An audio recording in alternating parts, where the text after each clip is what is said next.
What's up, guys and gals, and welcome back to the Nerd Castle. My name is Splattercat, and we are here today playing the third mission of Space Hulk, the lovely readaptation of the board game, which has recently been brought to the PC. We're going to play the campaign today. We're going to be playing the third mission of Sin and Damnation, or Sin of Damnation, which is called a rescue. We've got to rescue ourselves a kitty. That's right, we've got a faulty cat on board, and we've got to get it the hell off. So let's do it. Our assault cuts deeper into the Hulk. But one of our cyber-altered task units has been lost in the zone beyond our perimeter. We must have the information it carries, for failure in this will bring ruin to all. Sergeant of the squad, accept your orders. 2 squads are at your command. You will deploy your Terminators here. Scans have detected Gene-Stealer presence in these areas. You must retrieve the faulty CAT. The enemy seem to know what we intend. They approach. Alright, so in the course of getting the kitty off board, which is how I'm going to refer to the cat from now on, there's a couple things we want to think about. We've got a number of units. We've actually got ourselves 2 different squads, which is very cool. That actually allows us a bit more flexibility, but at the same time, it makes us less wieldy, and so I hope you take my meaning there. It means that we're not going to be quite as fluid in our movement, but at the same time, we've got more units that can do different things. So let's take a look at Squad Lorenzo, since we have new things here. We have Sergeant Lorenzo. He's the first unit that we wanted to take note of. He's got himself a power sword, and what the power sword does is it forces the enemy to re-roll their highest die. It's mainly a defensive weapon. You don't get a whole lot of offensive boost from it, from what I understand. I read the description in the manual, and it made it just sound like all you get out of it is that re-roll, which is not to downplay it at all. We've got ourselves 3 normal bolter guys, and then we've got the flamer here, who's going to have to be placed carefully. We want to use him to block off certain approaches. I'm going to choose to take the upper deck here. We have an option with Squad Lorenzo. If you didn't understand the objective, we have to take the squad from here and get them down to here. One of them will be carrying a thing called a cat. I don't know what it is, but it sounds adorable, and it's going to make the whole mission a bit more difficult, which sounds like something a cat would do. Now, over here, we've got ourselves Squad Gideon. Squad Gideon is a bit more defensively built, and it's the one that we used in the last mission. I looked it up, and Sergeant Gideon is using a power hammer, and what the power hammer does is the power hammer allows you to get +2 attack when you fight in melee combat. That means you get a couple extra dice, makes your life a little bit easier from what I understand. The power shield that he wields forces your enemy to throw away their best dice, which is a pretty magnificent ability. We've also got Brother Leon with his autocannon. We've got Brother Valencio with his chain fist so he can cut open doors. And we've got 2 normal Space Marines here. My deployment is going to be largely holding this beachhead, because if we lose this right here, getting to these spots is what we want to do. And if we can't get here, we lose. So we need to hold this beachhead at all costs. I'm going to put the autocannon troop in the front because he's going to hold this way. He is single-handedly going to hold down this entire region. My next unit that I'm going to think about using is going to be Brother Valencio. We're going to put Brother Omnio behind him, and these 2 units are going to be away team. They're going to be going out to help and bring back the other squad. The 3rd unit that's standing behind them is going to have a pretty specific use. With this door right here, this autocannon is going to run out of ammo eventually. And what we want to happen when that happens is to have a normal Marine standing behind him, just like we did in the last mission, so that we can step him out of the way and put this other Marine right here to hold down the fort. The squad sergeant is not really a huge concern. He can more or less go anywhere. I don't really mind where we deploy him, because the downside to him is that while he does have some impressive melee buffs, the Gene Stealers are still just downright better than anything he has to offer. He is going to get overrun. Even with the +2 attack roll, he will win a lot more frequently than somebody with just a power fist, but still, it's not a winning proposition to bet on him winning chained, repeated melee combats. Here with Squad Lorenzo, what I'm going to consider doing is we're going to put Lorenzo in the front since he does have a bolter. I don't know who it's going to give the cat to, unfortunately. It assigns somebody randomly with the cat, and while my initial plan would be to put everybody in the... Actually, I can get away with that, I think. There's 5 deployment slots. I think we can get away with that. Let's put everybody here, and just wherever it puts the cat is where it puts the cat. I think we're going to dedicate our full force to this top realm right here, except for one guy. Except for one guy, and I'll explain that. We're going to have him stand right here and block this corridor as best as possible. Everybody's deployed, so I think we're good to go. Everybody's going to teleport into combat here. We're going to try and move this squad as quickly as possible. A big part of Space Hulk, as I said in previous episodes, is moving quickly. Don't dally, because if you're not getting busy shooting and living, you guys all know the Morgan Freeman quote. Who has the cat? Oh, good. See, it gave the cat to the guy that I didn't want to have the cat. With a 20% chance, we still managed to get ourselves in trouble. It's alright, we'll live with it. What he's going to do now is we'll have him open up the door. We're going to have him step over to here. We're not going to have any spawns for a little bit.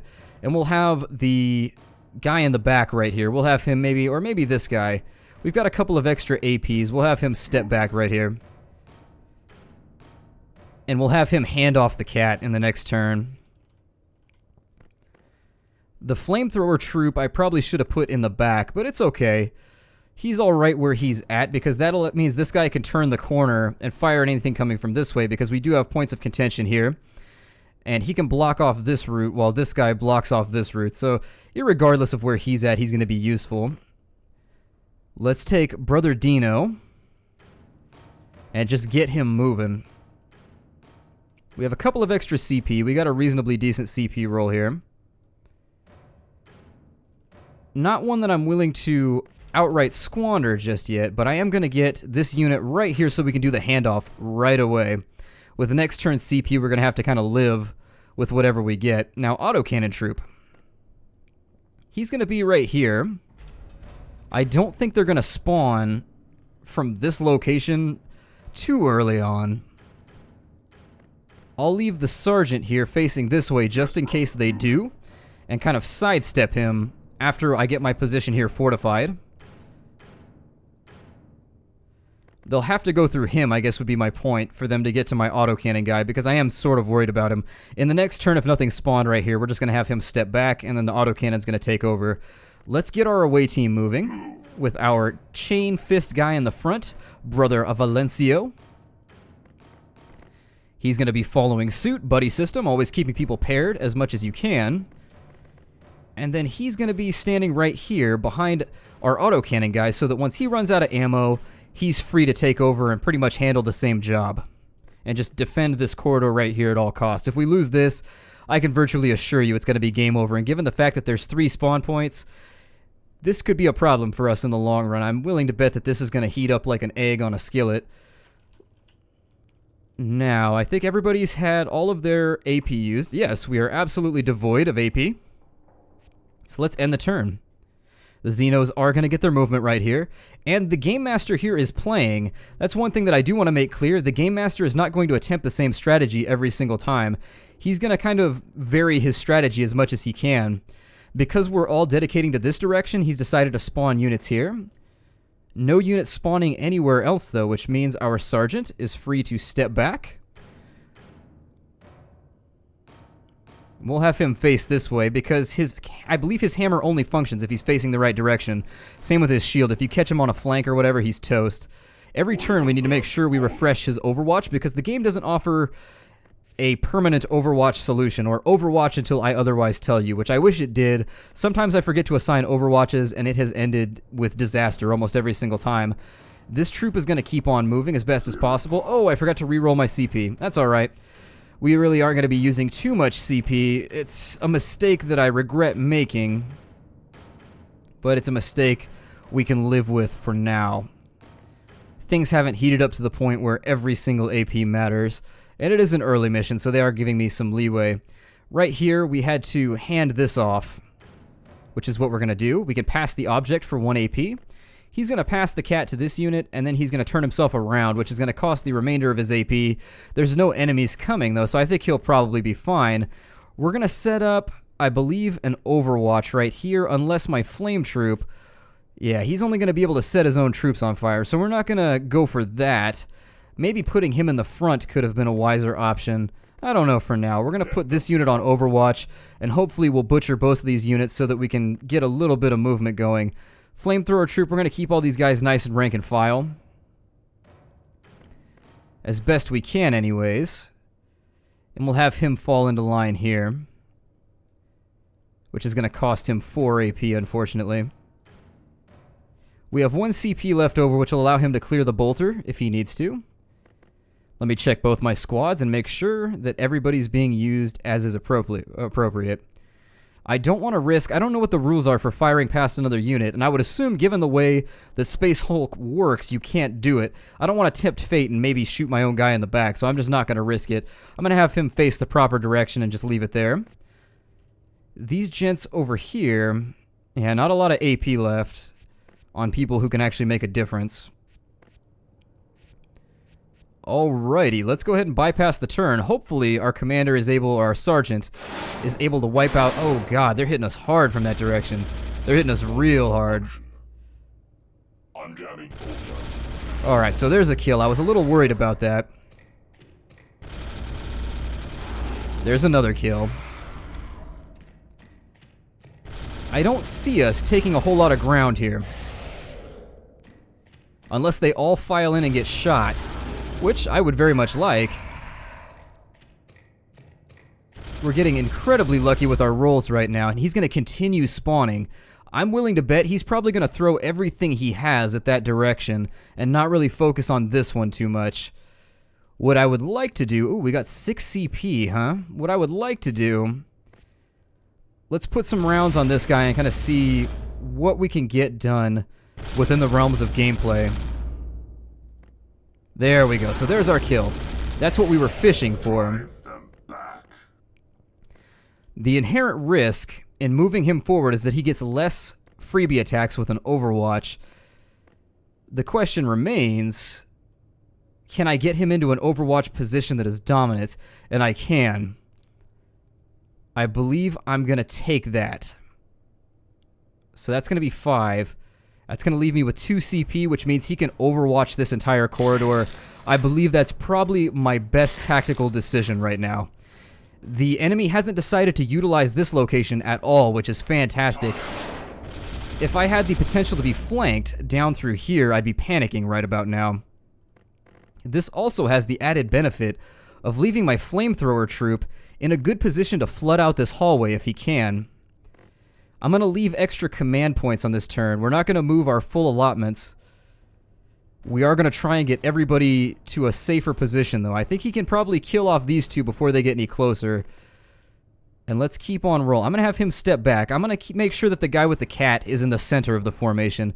I wasn't thinking about that in the previous episode, or on the previous move, but keeping our kitty bearer somewhere in the center is probably going to be a wise decision, or at least semi-astute. We don't want to spend any CP. We want to keep all of our CP free. So we'll just step him forward a little bit. This unit here is going to step back. Why is he turning around? I told you to step back, bud. Let's undo that. There we go. I might have slid the mouse a little bit too much. And then he's going to continue overwatching. And then this corridor should be more or less impenetrable unless they really make a hard sprint in this direction. And by the time they do that, I'll have time to set up a dual front right here. Everybody here seems more or less situated. I need him overwatching. Overwatch protocol initiated. Alright. I suppose a better decision might have been to take the flamethrower troop and just flood this bad boy out, but I can't guarantee I won't burn my own troop. Hopefully he doesn't find himself with any bolter jams. If he does, well, we might lose the squad sergeant. That could be one of the horrible letdowns in my leadership. Let's get Brother Valencio moving with a chainsword. There it is, straight through. Nothing shall block our path. And I guess we'll just have him move to his full movement allotment, as far as we can. Let's make sure Brother Leon is still overwatching. We'll have him defend every turn, just to make sure that if anything tries to take a swipe at him, they don't get a piece of him.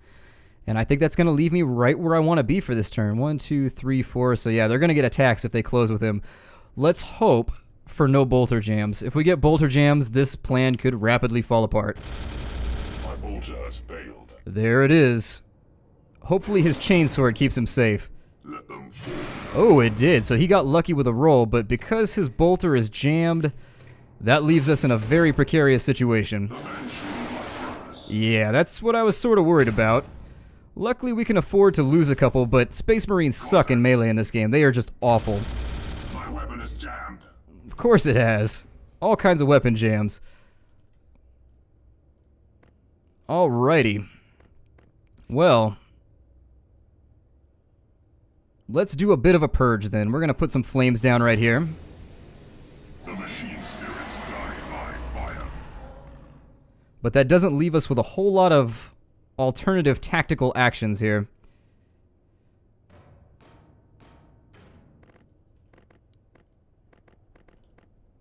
Resuming fire. Let's unjam his bolter and at least get rid of this unit right here with sustained fire.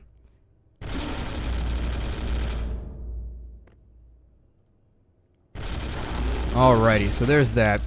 Death demands vengeance. We'll use a little bit of our CP, and the problem with that last turn is I wasn't, I was really trying to get him aggressively into the right spot, and it backfired on me. I really, really wanted him to be in an appropriate location.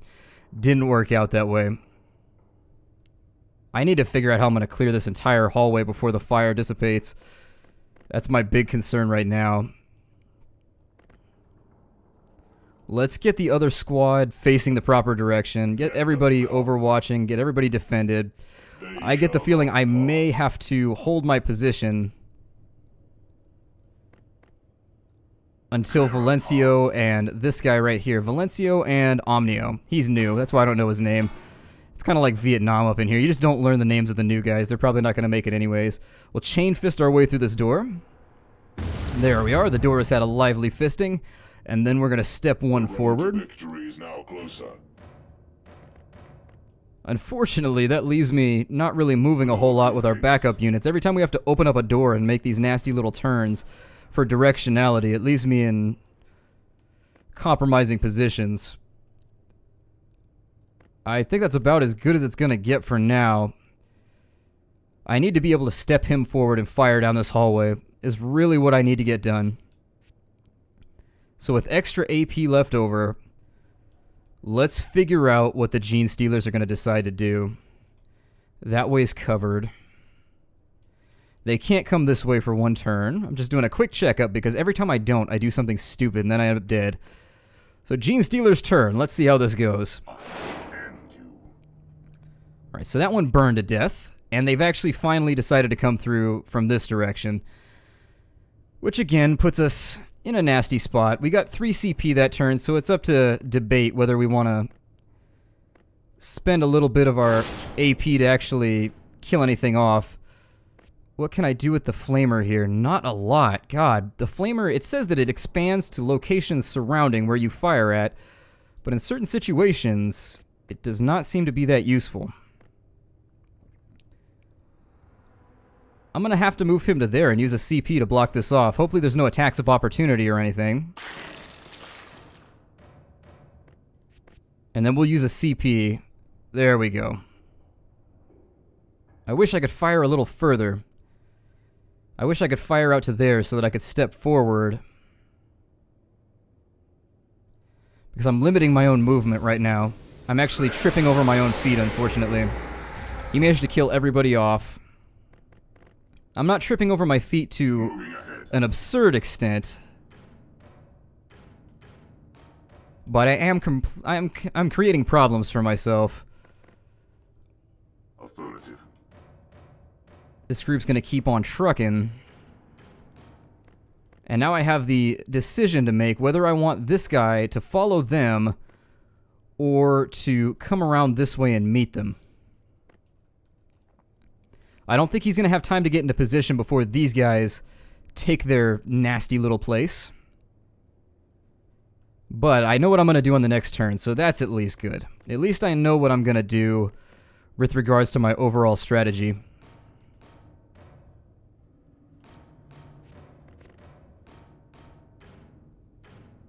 Let's get these gents into position. We're going to save some extra CP.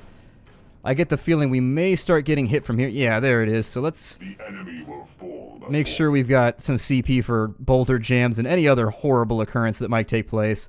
This guy can't get to us within the next turn anyways without us being able to step forward and just lay into him. Hopefully in the next turn we get a reasonable supply of CP. I really wish I could have cleared this without casualties, and I don't like losing one of my officers. I feel bad about that. It almost feels like a fragging, even though I know that that's not how it went down, if you guys know what I mean. Everybody's where they're gonna be for now. One more time, make sure he's not defending. That's why I check. Prepare yourself, brothers. Alrighty, let's end the turn. Hostile targets ahead. Ooh, they're coming in hot from that direction. Alright. We have contact. Well then, we're gonna have some decisions to make then. They are close, brothers. 4 CP on that turn. I don't love that amount. I don't have a ton of options right here. I can take 2 AP and bust that door open. In either case, however, Flamethrower's got 4 rounds left. We're gonna step him this way. Yes, brother. Moving. And he's gonna clear this out one more time so that our lovely unit with the cat right here can get into position.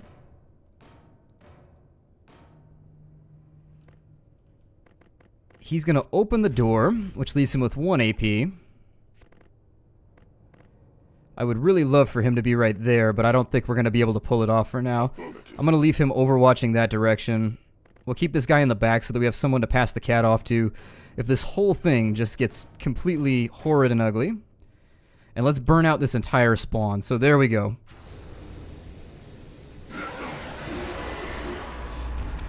That was a bit of a risk. I probably should have shot at 1 in front of him, but we did get the roll that we wanted. The Gene Stealer rolled a 4. Yeah, so he's dead. Or we rolled a 4. I'm sorry, it's not a defense roll, it's an attack roll. In the interest of it, looks like you could almost fire over that, but I don't know if the game's going to allow us to do something so brazen.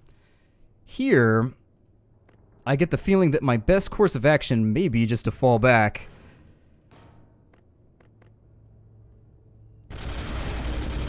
Oh, well that alleviates a little bit of tension. Let's put him on Overwatch then, and he'll get at least a couple of shots before this guy gets to ante up with him. I'm going to put him on Overwatch too, just in case Valencio gets killed. And actually, I also want to experiment and see what happens if you put somebody on Overwatch who's behind somebody else. If it ends up getting one of my team members butchered, now would be the time, since things seem to be going reasonably well. I still don't know what to do with this unit. I really just don't. He's a little far disengaged. I think I'm going to step him forward, to be honest. And then I'll just have him walk backwards down this hallway, hopefully maintaining the beachhead or maintaining the front right here. If they decide to spawn right here, it's going to be a bit of a problem. It'll probably push him back a tad, but if he gets pushed back to where he was coming from, no harm, no foul. That's more or less the worst case scenario, is that he doesn't take any ground. Autocannon's going to hang out there. We're also going to put our guard unit in place. And I think that's about all we're going to be able to do on this turn. So let's go ahead and hope for the best. My bolter is jammed. You got to be kidding me. Clear to fire. Oh my god, that was so close. My heart is literally sitting in my throat right now. Oh, the worst case scenario just completely and totally happened with him. Like every other unit we can afford to lose, but the guy carrying the cat I would really prefer, and he did exactly what I figured. It was the tactically intelligent decision. The computer seems to know what I'm going for right there. It really doesn't want that extra. God, that was such a close call, and it was a call that I sort of had to make, unfortunately. We weren't going to take that bulkhead without any type, or we weren't going to take this breach without some kind of risk to that regard. Now, I would have preferred to have had this guy in the middle with the cat in case this guy screwed up and got himself killed, but it turned out okay. We're going to have to undo that one because he's walking and turning around. Oh, let's re-roll our CP. That's better. We got 1 CP on that turn, which is downright terrible. We're going to put him right there. And did that door close on us? It didn't.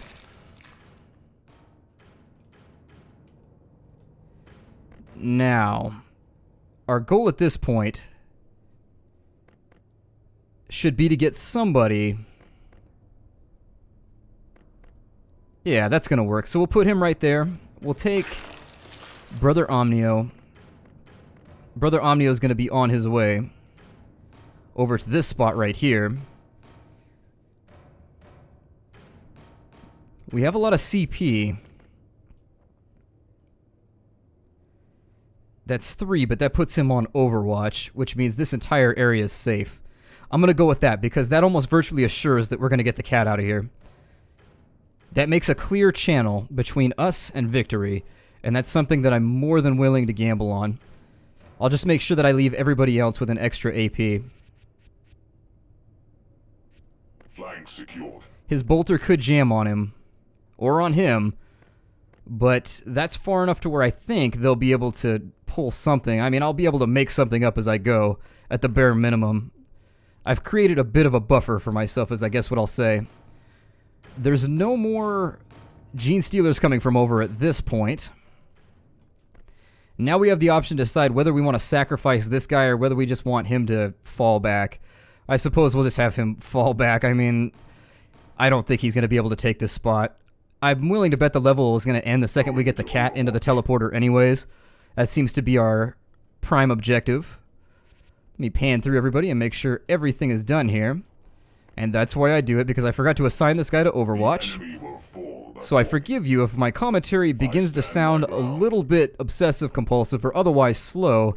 I'm just trying to make sure that I've got everything where I want it to be. I have this horrible habit here on YouTube of moving too quickly. I always feel like the pacing of these videos with strategy games can get a little slow, and I overcompensate for that by both talking too fast and playing too fast. I'm happy with our positions right now. I'm not feeling like a casualty just yet. Oh, I thought he was on Overwatch already. Weak. I guess I'll just live with that decision. I can almost guarantee you they're going to spawn a bunch of mobs right there if they can. I don't know if this game functions a bit like Descent, though, where the Game Master can only deploy things like on certain... With Descent is a similar game to this, but with a fantasy setting. The Game Master can only deploy monsters given certain criteria. He can't just do it like every turn. He has to have like a certain amount of monster points, for example. I'm going to start stepping our flamethrower troop back with the interest of getting as many of our guys out alive as possible. 1 casualty is acceptable for a game like this. We rolled 6 CP, which is very cool. These guys are going to hold this position, and really the rest of this is going to be a marathon. We're going to turn the rest of this entire mission is just going to be a ridiculous carry-on quest or a FedEx quest. Let's go ahead and sprint with the cat as quickly as possible, hopefully not jostling it too much. I really hope it's not as fragile as they make it out to be. It's already malfunctioning. By the time it gets back, it might be slightly dented or otherwise used. He is going to continue being our sacrificial unit, but I think he actually stands a pretty good chance of getting out of here alive with how things stand right now. Flamethrower unit, he's not within 6 squares of him. That's 1, 2, 3, 4, 5, 6. Okay, so at best, the Gene Stealer can get right in front of him but can't take a swing at him. That'll work. I'm happy with the rest of this. We've got extra CP on board. How much ammo does our... Oh, he's perfectly fine. We'll autocannon our way to victory then. Make sure we set him on defense. And let's go ahead and bypass the turn and try and get this thing the hell on out of here.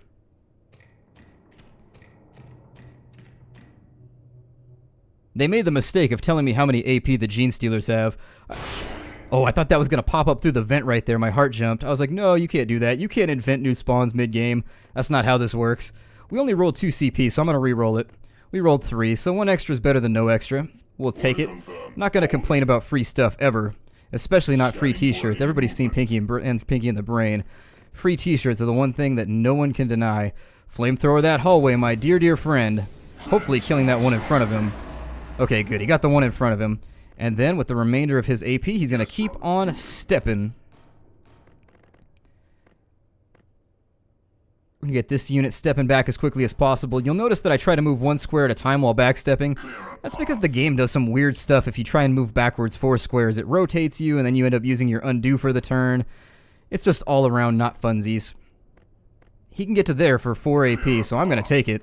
That's a really good movement cue right there for 4 AP. We need to get him onto this teleporter right here. How this is going to work is I'm going to have him run through the back. He's going to step forward. He's going to step onto the teleporter, and from that point on, I believe we will have ourselves a sound victory. Stepping forward to there. If you guys end up being really interested in this series, I might consider playing online against people and just kind of televising that. I don't know if that's something people would be interested in seeing, as that would be a bit more of a challenging experience, although I do run the risk of putting my foot in my already overlarge mouth. Oh, we need to do the autocannon right here. That's right. So let's get our autocannon in. Get our sergeant defending. Prepare yourself, brothers. And let's end this thing.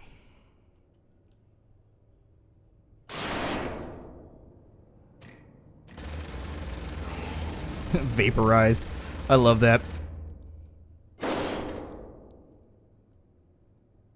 Absolutely love the fact that the autocannon just vaporizes anything that gets in its way. Just poof. Red mist.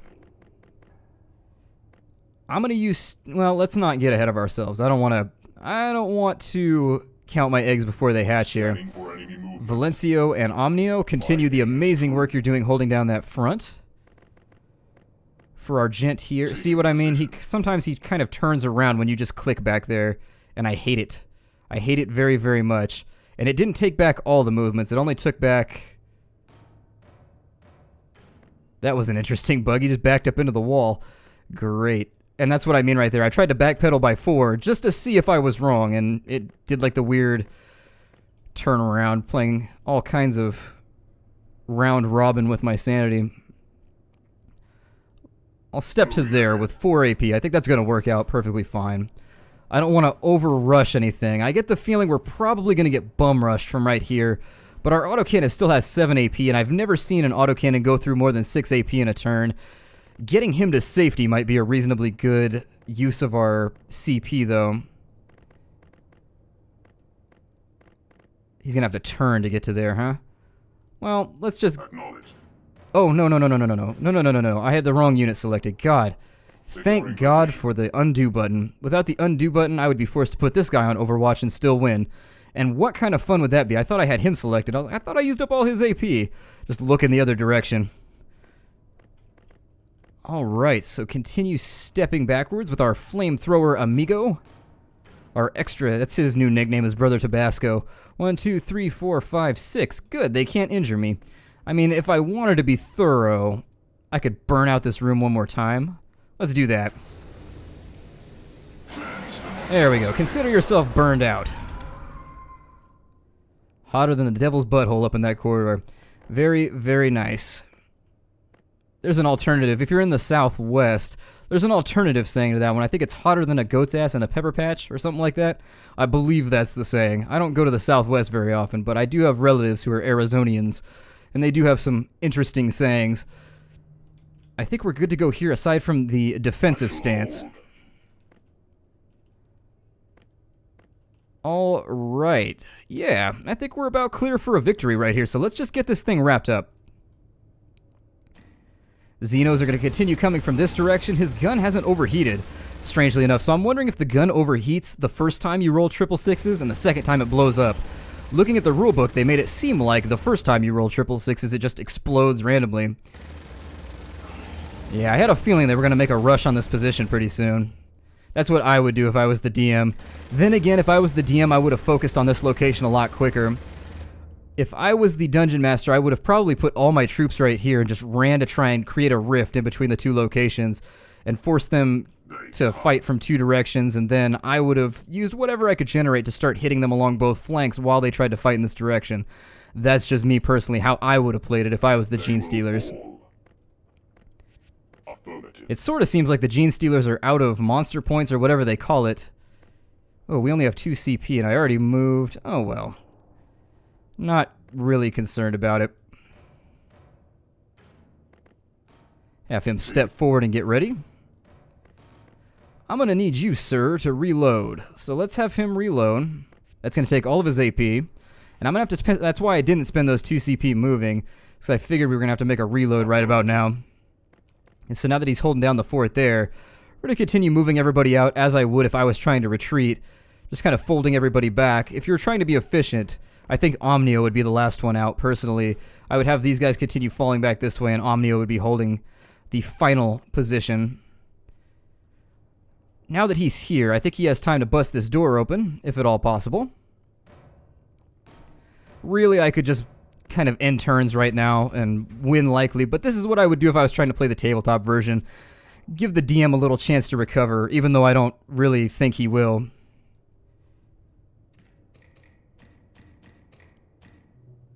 Alright, so we've got another crop of little Bernies here. I call these guys Crispies because they have no chance of surviving at all. They're kind of like those things you get in the bottom of your Long John Silver's basket. Let's re-roll the command points. We got 2. Okay, we got 6 that time, which means I can almost get him home. Continue with our Overwatch here. Put him on defense. Prepare yourself, brothers. I'll use 2 AP here, just in case there's bolter jams along this flank. Scanning for enemy movement.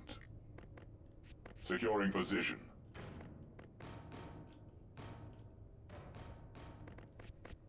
Burn out that hallway one more time, and now he's out of ammo, so he would actually make him run for his life right about now. Just yee, running away.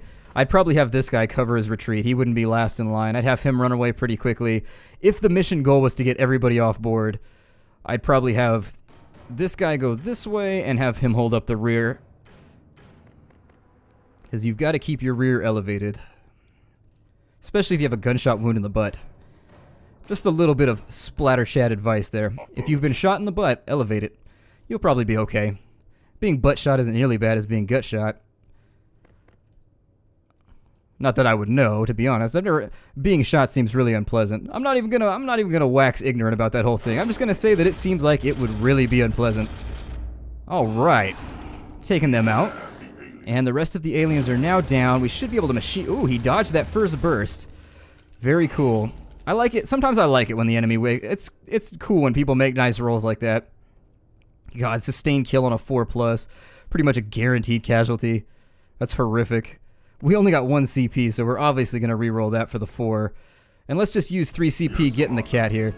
And so there it is. There's our victory. My name is Splattercat. Thank you so much for joining me here in the Nerd Castle. I hope you've been enjoying your stay. If you're a newcomer to the channel, welcome. And if you're an old comer to the channel, thank you for watching, and I'll see you guys next time in mission number 4. The altered task unit is ours, and with it we can press our advantage.